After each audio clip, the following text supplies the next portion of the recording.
breaking news today. Please subscribe and then check notification box to get all breaking news alerts. Post. Breaking. McCain's wife just called Trump, "It's really bad." In an official White House statement, we now know President Donald Trump on Friday made a call the wife of Republican Arizona Senator John McCain, Cindy McCain, after getting news that he had been hospitalized this week as he battles one of the deadliest forms of cancers known to man. McCain, who is 81 years old, was diagnosed with a highly lethal form of brain cancer in July, and on Wednesday his office said he had been admitted to the hospital with complications. The statement read that Senator McCain was currently receiving treatment at Walter Reed Medical Center for what is considered normal side effects of his ongoing cancer therapy, but that he remains in high spirits and eternally grateful to his physicians for their excellent care they have provided for him since his treatment has begun. In the statement, he also thanked his friends and supporters for their encouragement and good wishes and states that the senator looks forward to returning to work as soon as possible. McCain's Republican colleagues expressed high optimism that he will be able to make the vote on the tax overhaul next week, since senators must be physically present on the Senate floor to cast votes. Considering this time he will vote with the GOP, let's all hope and pray this is true. MSN reports. President Trump, U.S. economy to rock as GOP races to tax vote.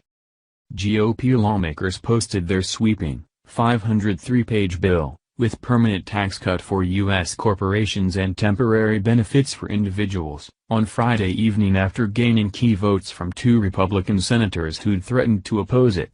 Now, with votes planned in the House and Senate by the middle of next week, Trump is closing in on his first major legislative victory.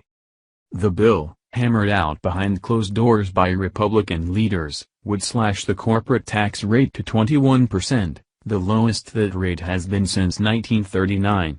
It would provide across-the-board tax cuts for most individuals, but then wipe them off the books by 2026.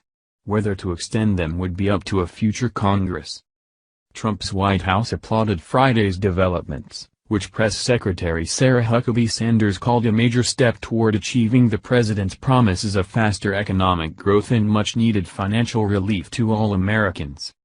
"It'll be fantastic for the middle-income people and for jobs, most of all," Trump said on Saturday at the White House before boarding Marine One for Camp David, the presidential retreat in Maryland.